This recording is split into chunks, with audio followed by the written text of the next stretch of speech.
Some doors are not opened by hands, but by storms.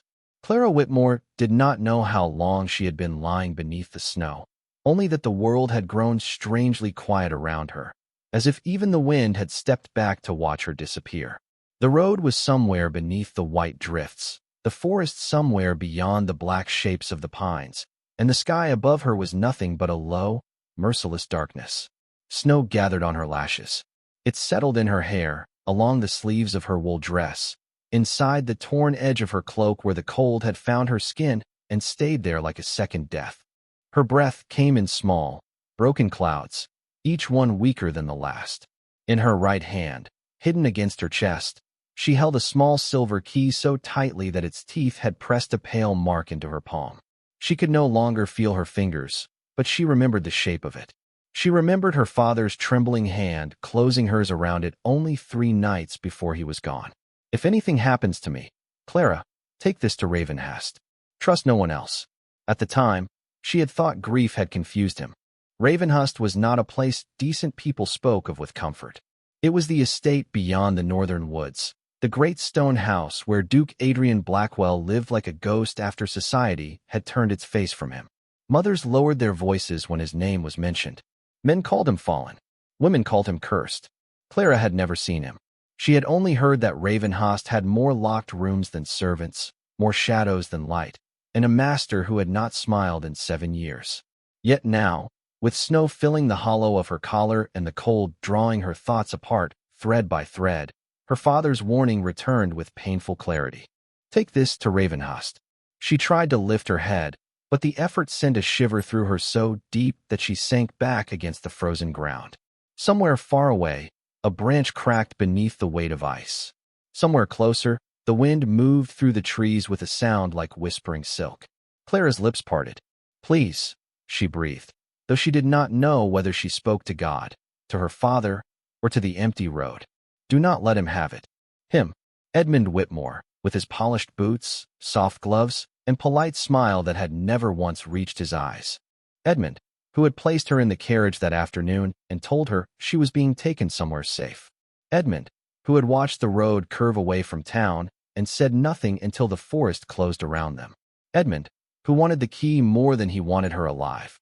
A tear slipped from the corner of Clara's eye and froze before it could fall. She was not afraid of dying as much as she was afraid of failing. Her father had protected something with his final breath. Now that burden lay in her hand, small as a prayer, heavy as a family curse. She tried once more to move. Her boot scraped against the snow, barely an inch. Pain flickered through her ankle, sharp enough to pull a gasp from her, then faded into the greater numbness swallowing her body. The storm thickened. The trees blurred. The world narrowed to the silver key, the weight of her own breath, and the terrible softness of snow covering her like a blanket. She thought of the little kitchen fire at Whitmore House, of her mother's blue teacups, of the lavender soap folded into linen drawers. She thought of warmth as if it belonged to another life.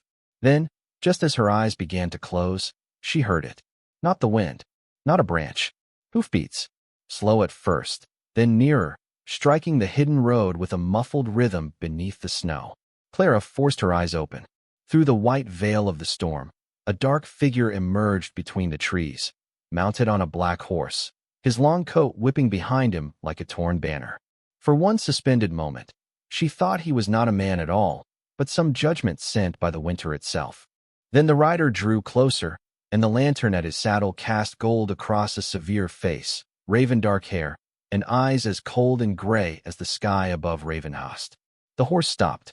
The man looked down. Clara tried to speak, but only a faint breath escaped her. His gaze moved from her snow-covered face to the hand pressed against her heart. The silver key gleamed between her frozen fingers. Something changed in him. Not softness. Not yet. Something older.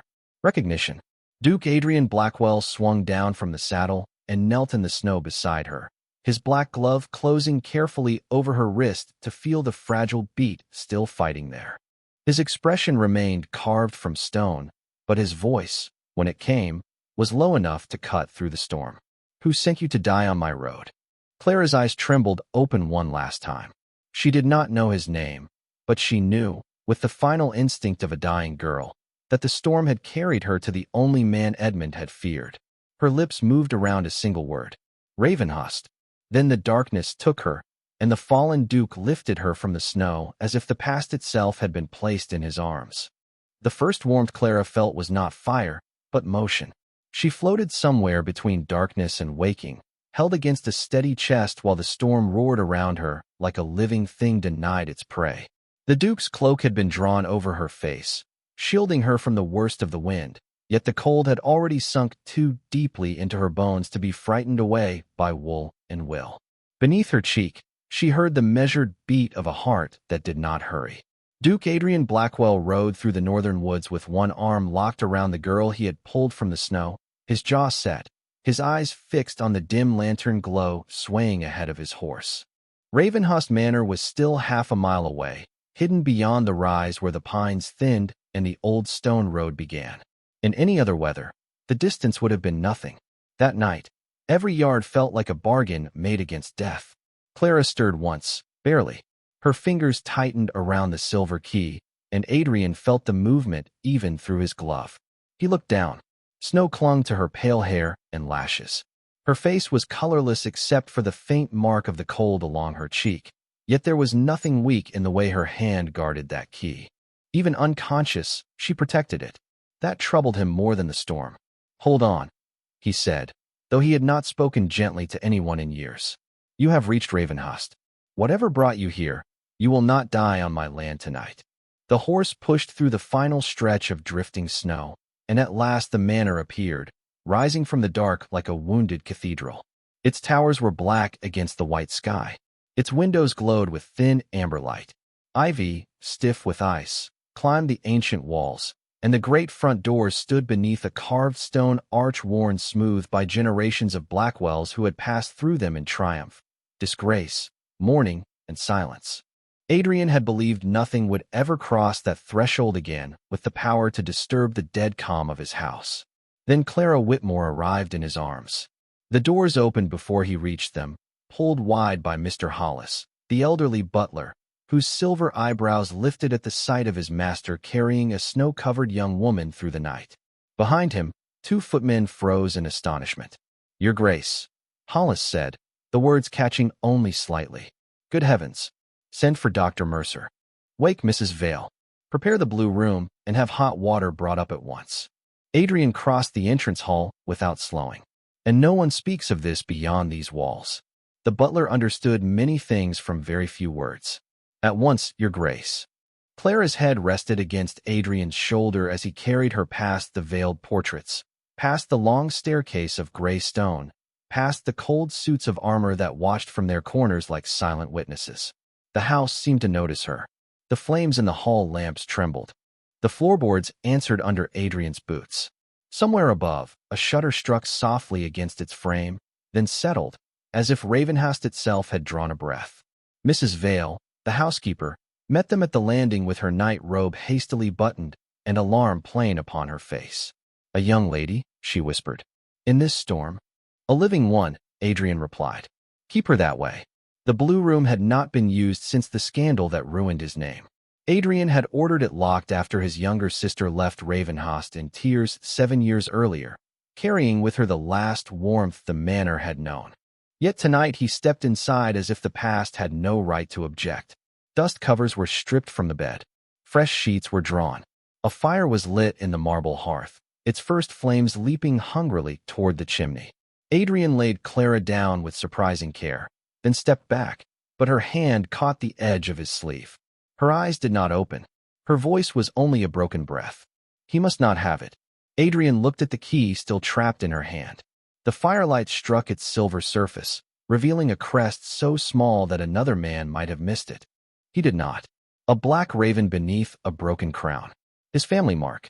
His blood went quiet. Mrs. Vale reached to loosen Clara's frozen fingers, but Adrian stopped her with one word. No, the room fell still. Outside, the storm pressed against the windows. Inside, the fallen duke stared at the key he had last seen in his father's private study. Locked away before the night, everything was taken from him. Clara Whitmore had not come to Ravenhurst by accident. Someone had left her to freeze because she carried a secret that should have been buried with the Blackwell name. By the time Dr. Mercer arrived at Ravenhurst, the storm had sealed every road for miles, and the manor had become an island of candlelight in a sea of snow. Clara lay in the blue room beneath layers of warmed blankets, her pale face turned toward the fire, her breathing shallow but steadier than before. Mrs. Vale had cut away the ruined ribbons from her sleeves, dried the melted snow from her hair, and placed a cup of broth near the bedside, though Clara had not yet woken enough to drink it. Dr. Mercer, a narrow man with spectacles that constantly slipped down his nose, examined her with quiet efficiency while Duke Adrian stood at the window, one hand resting on the carved frame, his gaze fixed on the dark beyond the glass. "She is fortunate you found her when you did," the doctor said at last. "Another half hour in that storm, perhaps less, and I would not be standing here with hopeful news." Adrian did not turn. "Will she live? If the fever does not rise, yes. Warmth, rest, and patience. She has endured great exposure, but there are no grave injuries that I can see. Fear and exhaustion have done as much harm as the cold." Dr. Mercer closed his bag, then glanced toward the girl's clenched hand. "She will not release that key." "No," Adrian said. "She will not." The doctor sensed the warning beneath the words and asked nothing more. Ravenhurst had taught every man in the county the same lesson. The Duke of Blackwell might be disgraced in drawing rooms, but inside his own walls, his silence carried more weight than another man's command. When the doctor left to take tea in the servants' hall until the weather allowed his return home, Adrian remained beside the window. The silver key lay partly visible beneath Clara's curled fingers, flashing whenever the fire stirred. He had not seen the Blackwell crest in that form since the winter his father died. The key had belonged to a private strongbox, one hidden behind the old chapel wall, one that had vanished the same week forged letters appeared and ruined his family's honor. Adrian had spent 7 years believing the truth had been buried by hands too powerful to name. Now a half-frozen girl had come carrying the one object that could open what remained. Clara moved in her sleep. Her brow tightened. Her lips formed a name before sound returned to them. "Edmund." Adrian turned from the window. Mrs. Vale, seated near the hearth with her sewing forgotten in her lap, looked up sharply. "Do you know the name, Your Grace?" "I know several men named Edmund," he said. "None I trust." Clara's breathing quickened. The dream had taken her backward, away from the blue room and the fire, back into the carriage where the lamps swung and the curtains trembled with the road. Edmund Whitmore sat across from her in his dark traveling coat, smiling as if they were on their way to dinner rather than into the northern forest. "You have always been too sentimental, Clara," he had said, brushing a speck of lint from his glove. "Your father filled your head with noble ideas. Loyalty, family, honor. Charming words, but not useful ones." She had kept the key hidden beneath her cuff, her heart striking hard when the carriage turned from the main road. "This is not the way to Aunt Margaret's house." Edmund had looked out at the trees. "No, it is not." In the dream, as in memory, Clara felt the cold begin before the door ever opened. It came from his calmness, from the folded paper he placed on the seat between them, from the ink waiting for her name. "Sign the transfer. Give me the key. By morning, you will be settled somewhere quiet, and I will manage what your father was too weak to protect." "It was never yours," she had whispered. Edmund's smile faded only a little. "Then you should have chosen survival over pride." Clara stirred harder against the pillows, a faint sound escaping her. Adrian crossed the room in 3 strides, not touching her at first, only standing near enough that his shadow fell across the bed. "Miss Whitmore," he said, low and firm. "You are not there." Her eyes opened suddenly, wide with terror before they found the ceiling, the fire, the unfamiliar room. She tried to sit up, but weakness pulled her back. Mrs. Vale rose at once. "Easy, child. You are safe." Clara turned her head and saw Adrian. For a moment, she seemed unable to decide whether he was part of the dream or the reason it had ended. Then her hand tightened around the key. Adrian saw the movement, and something like sorrow passed behind his eyes, gone before anyone could name it. "Clara Whitmore," he said, "tell me who left you in the snow." Her lips trembled. She swallowed, fighting for enough strength to speak. "My cousin," she whispered. "Edmund." The fire snapped in the hearth. Adrian's face did not change, but the room seemed to grow colder around his stillness. "And why did he want a Blackwell key?"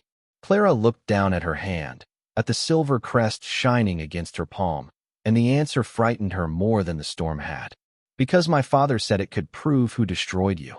Clara's words remained in the blue room long after her voice faded, hanging between the fire and the storm like a bell that had been struck in darkness. Duke Adrian Blackwell did not move at once.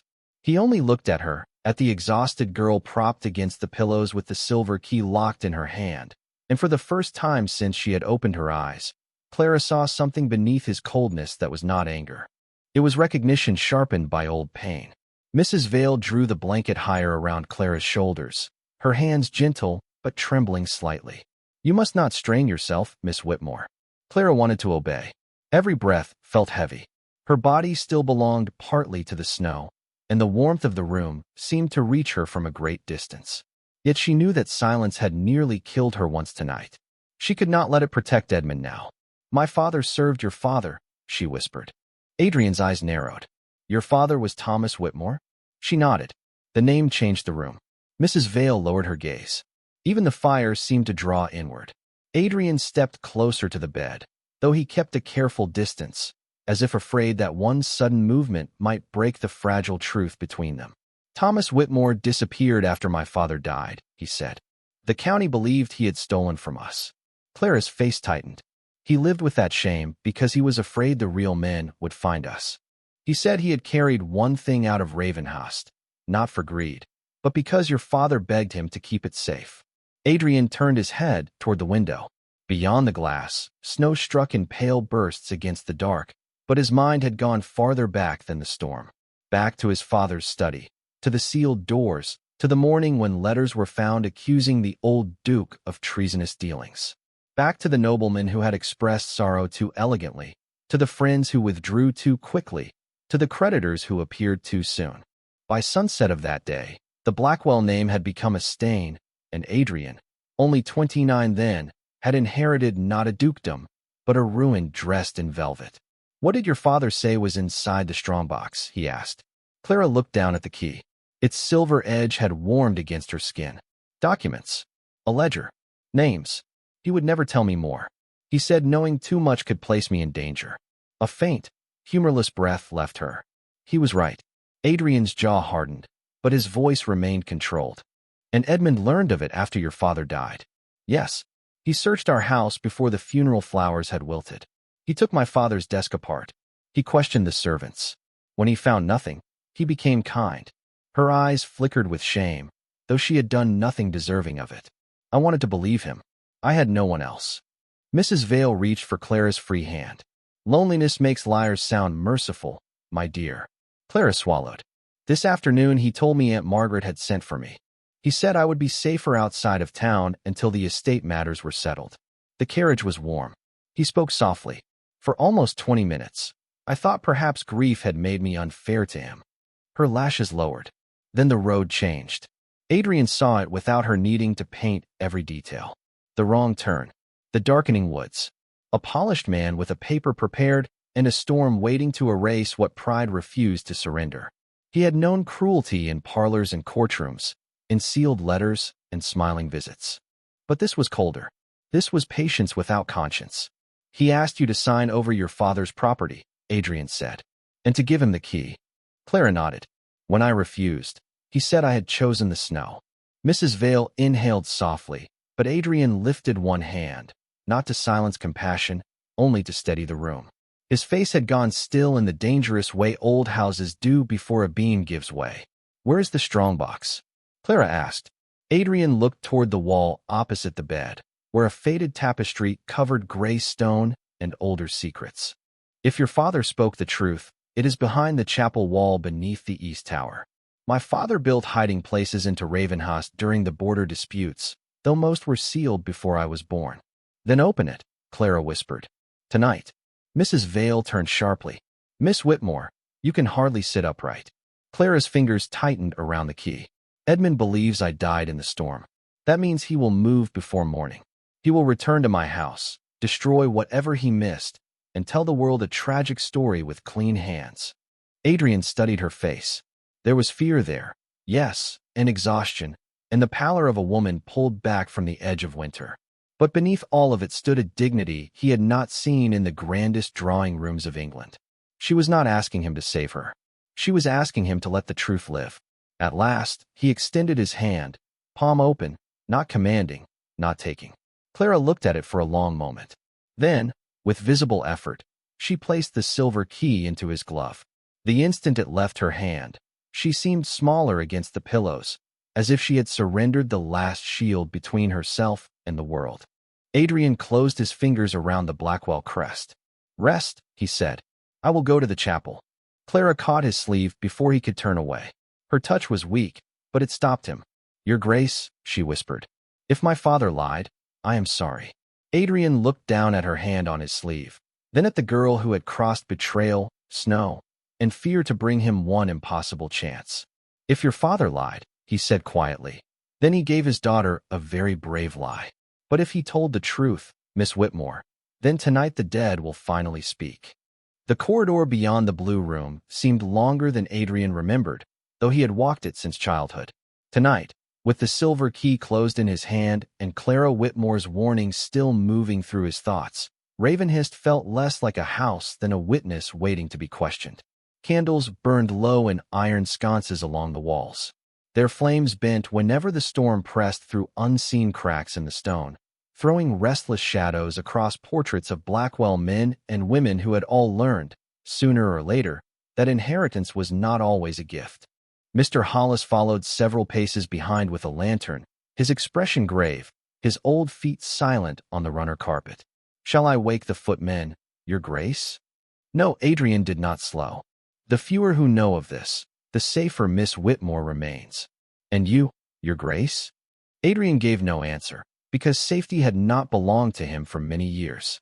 They descended the rear staircase and crossed the lower hall where the air smelled of cold stone, extinguished fires, and winter damp. At the far end stood the narrow door leading to the old chapel passage. It had not been opened in months. The hinges complained softly as Adrian pushed it inward. Beyond lay darkness, and beneath that darkness, memory. Ravenhurst Chapel had once held weddings, christenings, Christmas hymns, and the polished voices of respectable guests who had admired the family's stained glass while envying its power. After the scandal, no one came. Dust gathered on the pews. The velvet kneelers faded. The saints in the windows looked down through colored panes cracked by age and weather, their painted eyes softened by moonlight. Adrian paused at the threshold. He had last stood there on the morning he buried his father. Snow had fallen that day, too, not as fiercely as tonight, but enough to cover every carriage track before the mourners could leave. By evening, half of them had already chosen which rumors they preferred to believe. "Behind the east wall, you said?" Hollis murmured. "My father once told me there were chambers built inside the stone." Adrian crossed to the side of the chapel where a carved panel of dark oak rose beneath the window of St. Michael. He set the lantern on the altar rail and ran one gloved hand along the molding. Nothing yielded. He removed the glove, needing touch more than dignity, and pressed his fingers into every groove until he found a small depression shaped like the eye of a raven. The key warmed in his palm as if it had remembered its purpose. He inserted it. For one breath, nothing happened. Then, deep inside the wall, something shifted with a soft iron sigh. Hollis whispered a prayer. A narrow section of paneling released from the stone, opening no more than 12 inches, but enough to reveal a hollow space lined in old brick. Inside sat a black strongbox, its surface dulled by years of dust, its lock marked with the same raven and broken crown. Adrian did not reach for it immediately. His hand remained on the open panel. The truth he had spent years demanding had waited here in silence, close enough to touch, while he walked above it wearing disgrace like a second coat. "Your Grace," Hollis said gently. Adrian lifted the box and carried it to the altar steps. The lock opened with the same key. Inside were papers wrapped in oilcloth, a ledger bound in cracked brown leather, and one letter sealed with his father's signet. Adrian recognized the handwriting at once. His composure held until he saw his own name. "My son, if this reaches you." Then Thomas Whitmore kept faith when men of higher birth did not. He sat down on the lowest chapel step as though the weight of the letter required it. Hollis turned slightly away, granting him the mercy of privacy while remaining near enough to bear witness. Adrian read by lantern light. His father's words were careful, written by a man who knew he might not survive long enough to speak them aloud.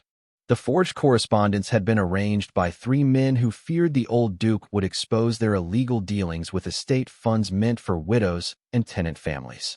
They had used the Blackwell seal. They had bribed a clerk. They had placed false documents where they would be found. And among the names listed in the ledger was one Adrian knew too well. Lord Marcus Ellery, the magistrate who had publicly condemned the Blackwell name with eyes full of solemn regret. Beside Ellery's name appeared another, smaller but no less damning. Edmund Whitmore, junior solicitor, paid for recovery and destruction of remaining private records. Adrian's fingers tightened around the page, but he did not crumple it. Truth deserved better than anger. It deserved precision. Edmund was involved even then. Hollis said, voice low with disbelief.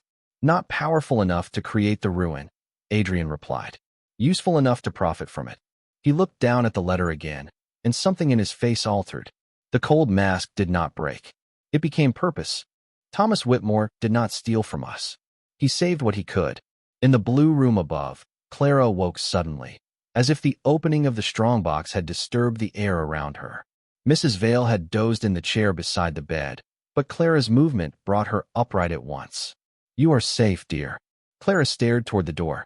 He found it. Mrs. Vale studied her, then looked at the fire. Perhaps. Clara pressed a weak hand against her heart, where the key had rested for so many desperate miles. Without it, she felt strangely unguarded, and yet lighter too, as though her father's last command had finally passed into the hands meant to carry it. Down in the chapel, Adrian returned every paper to the box except the ledger and his father's letter.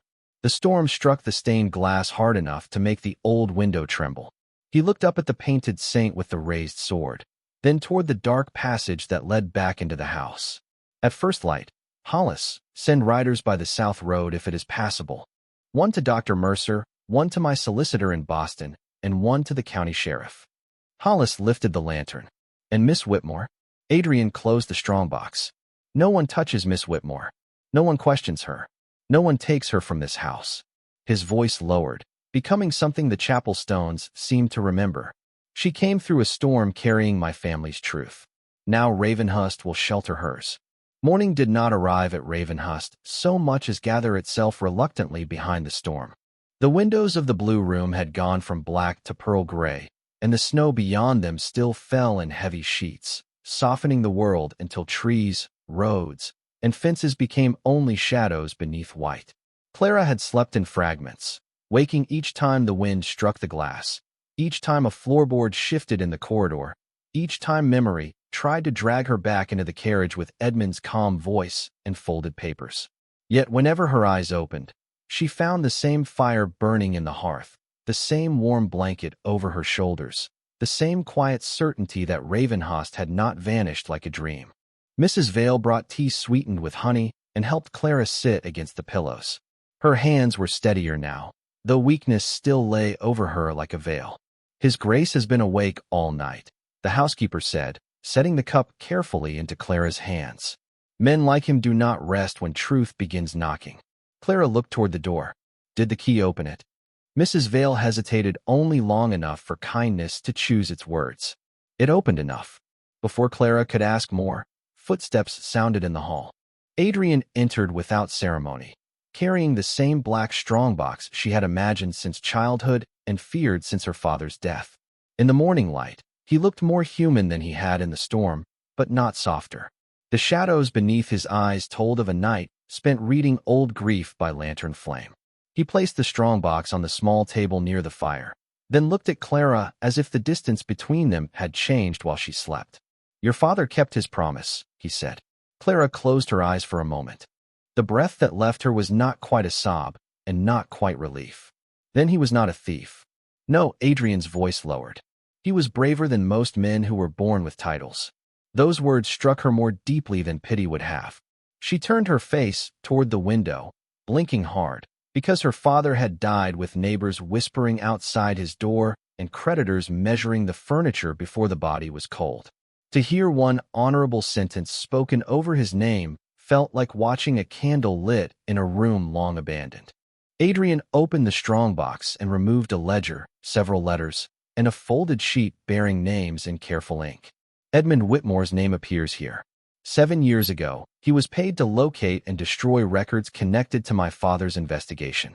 He failed to find this box because Thomas hid it before fleeing Ravenhurst. Clara's fingers tightened around the teacup. Then Edmund knew what the key meant. He knew enough to fear it. Adrian studied her face. And enough to fear you. A small sound came from the hall. Mr. Hollis appeared at the doorway, solemn as a church bell. Your Grace, a rider has come from the South Road. He says a carriage has been seen near Whitmore House despite the storm. A man matching Mr. Edmund Whitmore's description was asking whether Miss Clara had arrived at Ravenhurst. The room changed. Even the fire seemed to draw back. Clara set the cup down with care, though her hand trembled. He knows I may be alive. Adrian closed the ledger with quiet precision. No, he fears it. There is a difference. Mrs. Vale moved closer to the bed.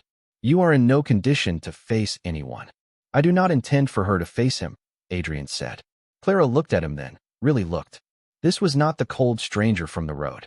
This was not merely the fallen Duke of county gossip, the man people used as a warning at supper tables. This was a man standing at the edge of his own ruined name, and instead of stepping back, he was making room beside him for her truth as well. What will you do? She asked. Adrian took his gloves from the chair, drawing them on slowly, each movement exact. I will let Edmund Whitmore come to Ravenhurst. Fear passed across Clara's face before she could hide it. No, he is careful. He will smile. He will lie. People believe men like him. Adrian's eyes met hers. People once believed men like him over me. The words were quiet, but the wound inside them was not. Clara understood then that he was not only protecting her from Edmund. He was preparing to confront the version of the world that had destroyed them both in different ways. Outside, a bell sounded from the front gate, faint beneath the storm. One note, then another. Someone had arrived. Adrian turned toward the door, but Clara spoke before he could leave. Your Grace. He paused. She pushed the blanket aside and tried to rise. Mrs. Vale protested, but Clara held up one hand. Her face was pale, her body unsteady, yet her voice did not break. If he has come for the key, then he must see that I am not buried in the snow where he left me. Adrian looked at her for a long moment. He should have refused. A practical man would have. A colder man certainly would have. But courage, he had learned, was not always found in strong bodies or titled names. Sometimes it sat trembling in a borrowed nightgown, insisting on being seen. He inclined his head once. Then he will see you standing under my roof. Edmund Whitmore entered Ravenhurst as though he had been invited, not suspected.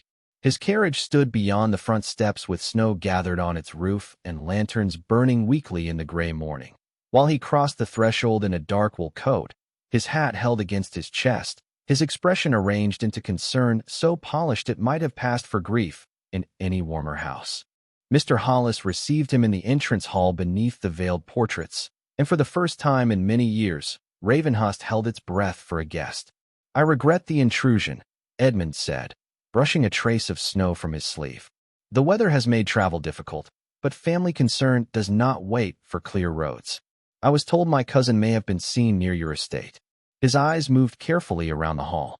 He saw the cold stone, the long staircase, the guarded servants, the closed doors. He saw no Clara.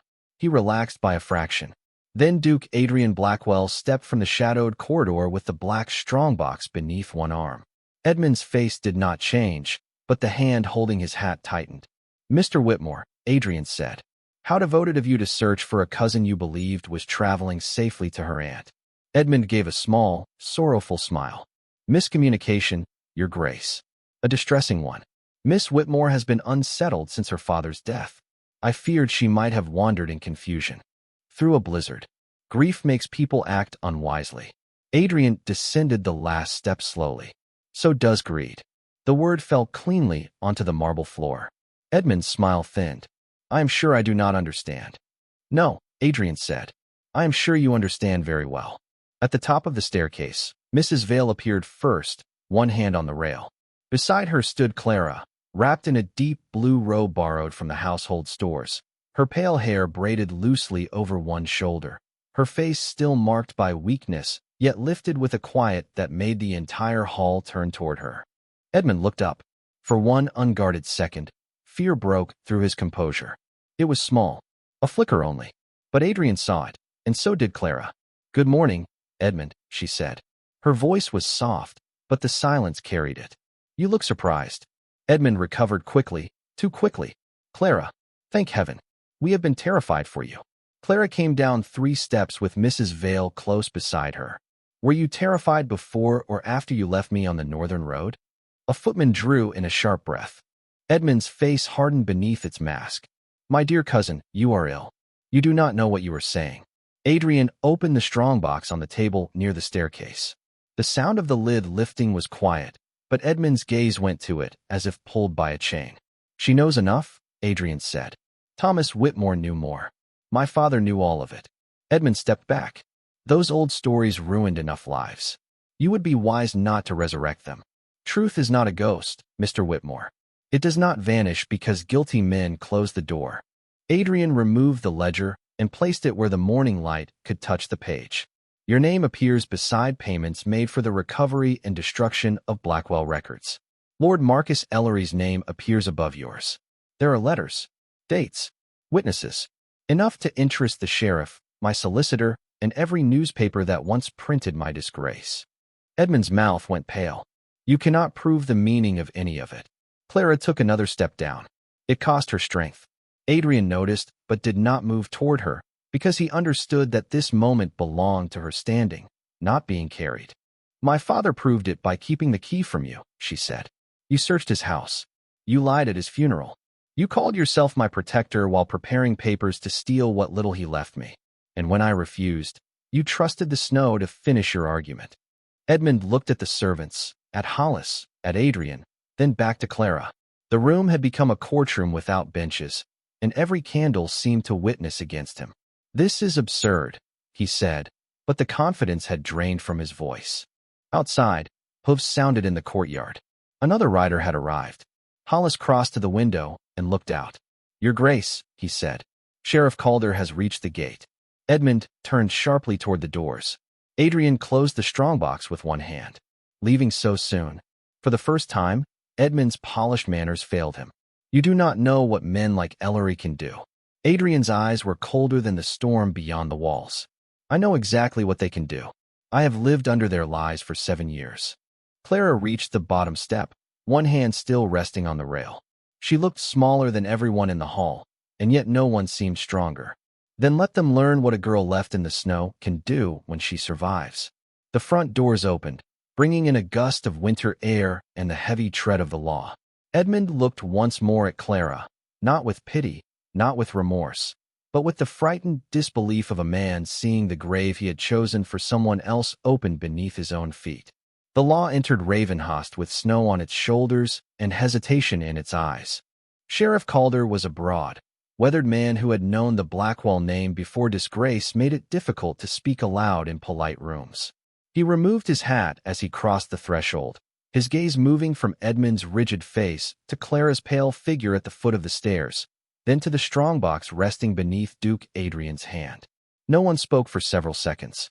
The storm filled the silence for them, pressing against the high windows, breathing through the old stone seams as if the whole manor waited to learn whether truth would finally be believed. "Your Grace," Sheriff Calder said at last. "Your message said the matter was urgent." "It is," Adrian replied, "and older than any of us wished." Edmund gave a strained laugh, too thin to carry warmth. "Sheriff, thank heavens you are here. My cousin is unwell, and his Grace appears to have drawn alarming conclusions from papers no one has properly examined." Clara looked at him across the hall. Only hours before, that voice had commanded the shape of her fear. Now, beneath the portraits of a wounded house and beside the man who had carried her from the snow, Edmund's voice sounded smaller, almost desperate. "I am unwell because of what he did," she said, "but I am not confused." Sheriff Calder's expression sharpened. "Miss Whitmore, are you able to give a statement?" Adrian turned slightly, ready to object, but Clara answered before he could protect her from a choice she had already made. "Yes." Her hand tightened on the banister. "I will give it now." The words did not come easily. They cost her breath. They drew color from her face. Yet she spoke of the carriage, the wrong road, the paper Edmund demanded she sign, the key he wanted, The way he left her in the storm, believing no one would hear her again. She did not decorate the truth. She did not weep for effect. She spoke as her father had taught her to stand, simply and with dignity. By the time she finished, even the servants were motionless. Sheriff Calder looked at Edmund. "Mr. Whitmore?" "A fevered fantasy," Edmund snapped. The polish had cracked. "You would take the word of a penniless girl and a ruined duke?" Adrian opened the ledger and turned it toward the sheriff. "You will take the word of dates, signatures, bank drafts, and my father's sealed letter. My solicitor will provide formal copies. The originals remain here until witnessed." Sheriff Calder stepped closer, reading in silence. His face changed slowly, not with shock alone, but with the discomfort of a man recognizing his own past blindness. "Lord Ellery's name is here." "Yes," Adrian said. "The magistrate who helped condemn my father." Edmund moved toward the door, but Hollis and the footmen stood before it without being asked. No violence, no drama, only the quiet refusal of a house that had remembered its loyalty. Sheriff Calder placed one hand on Edmund's arm. "You will come with me until these matters are reviewed." Edmund looked from the sheriff to Adrian, then to Clara. Hatred flashed across his face, but beneath it lay fear. "You think this restores anything?" he said. "Society does not forgive so quickly. They enjoyed your fall, Blackwell. They will not thank you for proving them cruel." Adrian's face remained still. "I am not asking society for mercy." Clara looked at him then, and something in her heart shifted, not toward romance, not yet, but toward a deeper recognition. Here was a man who had lived 7 years without vindication and still chose justice over revenge. Here was a duke the world called fallen, standing straighter than the men who had pushed him down. As Edmund was led toward the doors, he leaned close enough for Clara to hear. "You will have nothing when this ends." Her body trembled, but her voice did not. "I had nothing when you left me. That is why you no longer frighten me." The doors opened. Snow swept into the hall, bright and cold. Edmund disappeared into it, not as a victor, not as a grieving cousin, but as a man finally escorted by the consequences he believed would never find him. When the doors closed again, Ravenhurst seemed to exhale.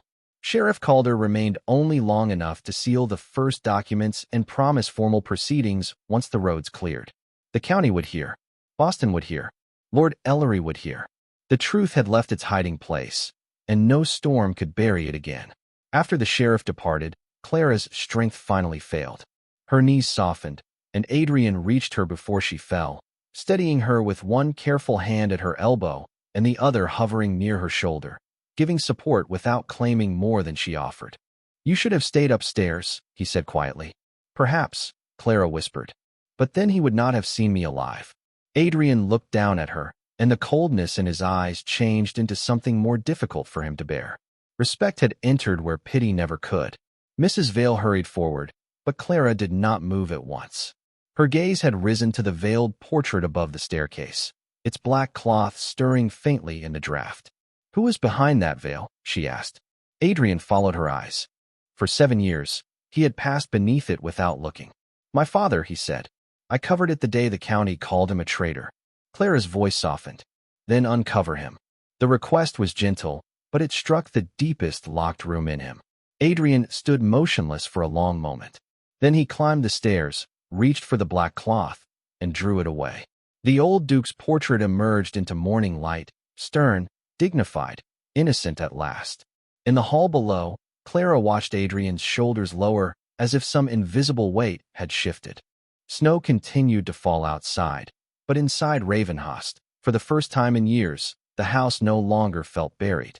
By afternoon, the storm began to loosen its hold on Ravenhurst.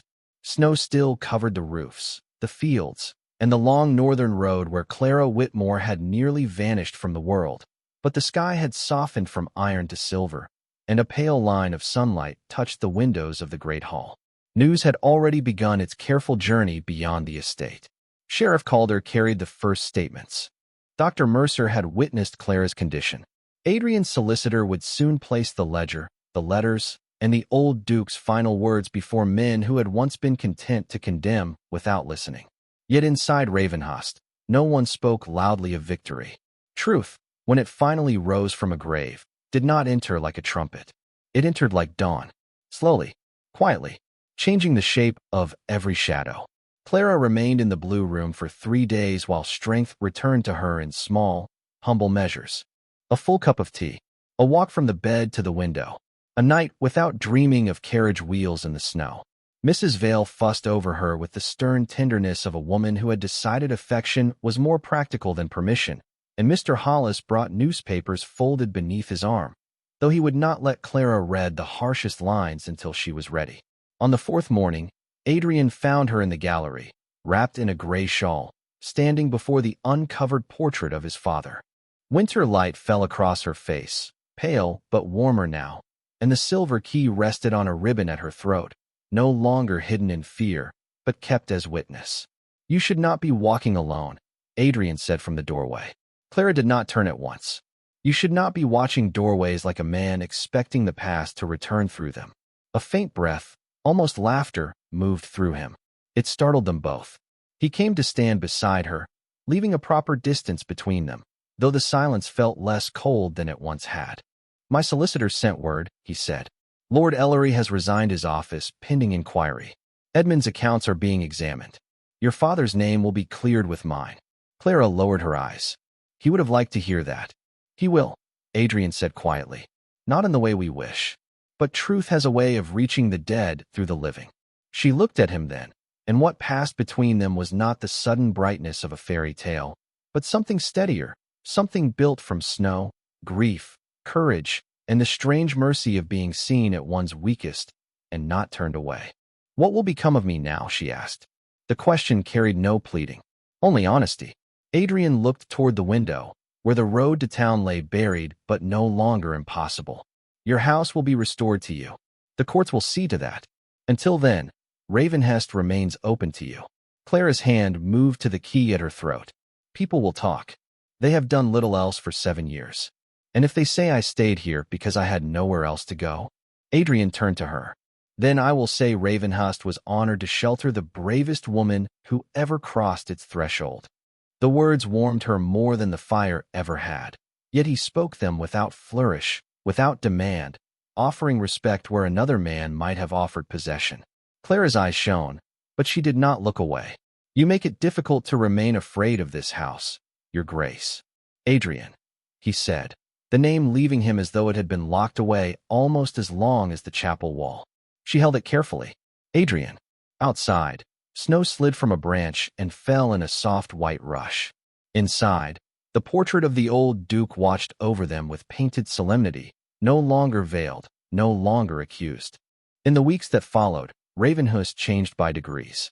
Curtains were drawn open. Fires were lit in rooms long abandoned. The chapel was cleaned, not for mourning, but for Christmas hymns that had not been sung there in years. Clara recovered fully, yet she did not hurry away, and Adrian did not ask her to stay. That was why she trusted him. He gave shelter without chains, protection without ownership, and silence without emptiness. When spring finally touched the northern woods, the place where she had fallen beneath the snow became marked not by sorrow, but by wildflowers pushing through the thaw. Clara stood there once with Adrian beside her, the wind gentle now, the road clear. "I thought that night was the end of my life," she said. Adrian looked at the small blooms trembling against the earth. "Perhaps it was the end of the life others tried to give you." She turned to him, and in his face she saw a man still wounded, still solemn, but no longer buried. "And yours?" she asked. He looked at her then, not as the fallen duke, not as a ruined name restored by papers and witnesses, but as a man learning the dangerous grace of hope. "Mine began again when you survived." Clara reached for his hand, and this time, neither of them was cold. Some hearts do not return to warmth because the world becomes kind. They return because one soul, left in the snow, carries enough courage to wake another from winter.